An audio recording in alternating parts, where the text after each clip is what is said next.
Hello friends, welcome back to my channel. आप लोगों के लिए एक नई रेसिपी लेकर आई हूँ और आज हम बनाना सीखेंगे सूजी की खीर। इसके लिए हमें बहुत ही कम टाइम लगेगा और बहुत ही कम चीज़ों की ज़रूरत पड़ेगी। तो आओ मैं आपको दिखाती हूँ सूजी की खीर के लिए किन किन चीज़ों की ज़रूरत पड़ेगी। इसके लिए मैंने लिया है 1 किलो दूध और ये एक आधी से भी थोड़ी कम कटोरी सूजी और चीनी और ये कुछ काजू काट लिए हैं और किशमिश को भी मैंने काट कर लिया है क्योंकि किशमिश काफ़ी बड़ी थी तो मैंने उन्हें काट लिए हैं। तो हमें बस इन्हीं चीज़ों की ज़रूरत पड़ेगी सूजी की खीर बनाने के लिए। अब हम इस दूध को गर्म करने के लिए रख देते हैं। ये दूध को गर्म करने के लिए रख दिया है और साथ ही हम सूजी को भी सेक लेंगे। इधर भी गैस ऑन कर लिया है। इसके लिए मैं इसमें डाल रही हूँ थोड़ा सा घी, क्योंकि कढ़ाई नॉन स्टिक भी नहीं है और वैसे भी थोड़ा सा इसको घी में सेक लेंगे तो अच्छा टेस्ट आएगा। आप चाहें तो इसे घी में ना सेकें, बिना घी में भी सेक सकते हैं आप इसे। और अब मैं इसमें ये सूजी डाल रही हूँ और इसे चलाते हुए गोल्डन ब्राउन होने तक सेक लेंगे और उस टाइम हमें इसमें से खुशबू भी आनी स्टार्ट हो जाएगी। गैस की फ्लेम मैंने मीडियम ही रखी है, मीडियम से भी कम। इसे हमें जलने नहीं देना है क्योंकि जलने पे इसका टेस्ट ख़राब हो जाएगा। हमें इस तरह से चलाते हुए सूजी को सेकना है।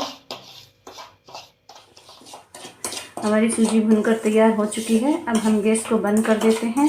देखिए गोल्डन ब्राउन भी हो गई है और अब हम इसको फटाफट नीचे उतार लेंगे। सूजी भुन गई है और इसको मैंने निकाल लिया है अब प्लेट में।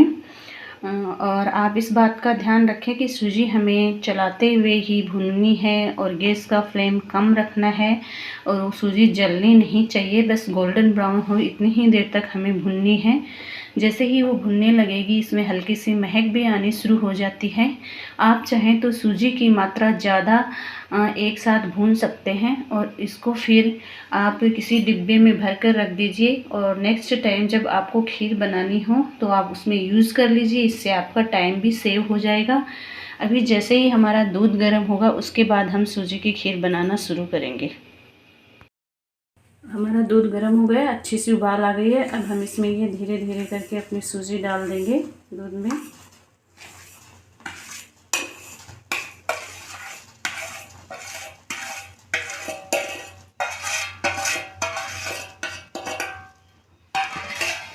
अब मैं इसे मिलाने के लिए बड़ी वाली चम्मच का यूज़ करूँगी क्योंकि इस टाइम इससे बहुत गरम गरम भाप निकलती है तो उस छोटे चम्मच से जलने का डर रहता है। तो मैं ये बड़ी चम्मच यूज़ कर रही हूँ और अब हम इसे इस तरह से मिलाते हुए थोड़ी देर के लिए पकाएंगे।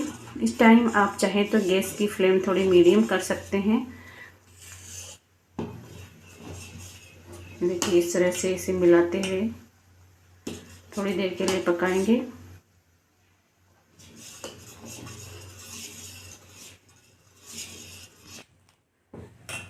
अब हम इसमें ये काजू भी डाल देंगे, साथ में ये भी थोड़े पक जाएंगे और ये किशमिश भी डाल देंगे, ये भी साथ में पक जाएंगे थोड़ी देर के लिए।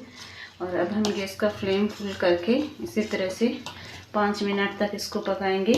अगर आपको पकाते वक्त कभी लगता है कि आपने इसमें सूजी ज़्यादा डाल दी है और आपकी खीर गाढ़ी लग रही है तो आप इसमें ऊपर से दूध भी मिला सकते हैं। देखिए, और अगर थोड़ी कभी कभी ऐसे लगता है कि हमारी खीर ज़्यादा ही पतली हो रही है तो उसको ज़्यादा देर पका लीजिए गैस पे रख के, तो उससे अपने आप वो एडजस्ट हो जाएगा आपका।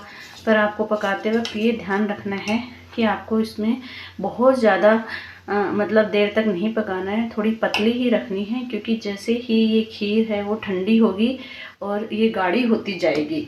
इसलिए हमें इसे बनाते वक्त थोड़ी पतली रखनी है। इस चीज़ का हमें ध्यान रखना है क्योंकि सूजी ठंडी होने पर दूध को ज़्यादा सोख लेती है। ये हमारी खीर बनकर तैयार हो गई है। अब हम इसमें चीनी डाल देंगे। चीनी आप अपने टेस्ट के अकॉर्डिंग डालें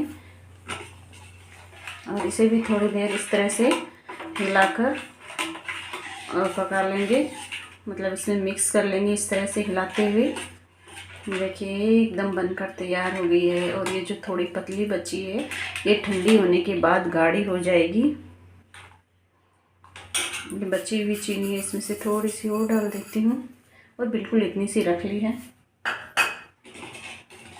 और 1-2 मिनट तक इस तरह से हम इसको हिलाकर और पका लेंगे, जिससे हमारी चीनी घुल जाएगी। और ये बनकर तैयार है हमारी सूजी की खीर। और अब हम गैस को बंद कर देते हैं और इसको ठंडा होने के लिए नीचे रखते हैं। लीजिए हमारी सूजी की खीर बनकर तैयार है। अब इसे आप बच्चे भी खा सकते हैं, बड़े भी खा सकते हैं, बूढ़े भी खा सकते हैं, सभी लोग खा सकते हैं।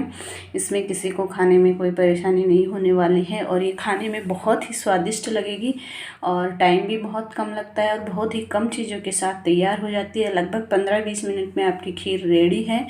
बस ये जैसे जैसे ठंडी होगी वैसे वैसे गाढ़ी होती जाएगी, इस बात का आप ध्यान रखें। और मतलब अगर गाढ़ी हो रही है बनाते वक्त आपको पता चल जाता है तो आप ऊपर से दूध इसमें और मिला सकते हैं। आप इन बातों का ध्यान रखें। और आप मेरे चैनल पे नए हैं तो चैनल को सब्सक्राइब ज़रूर करें। Thank you.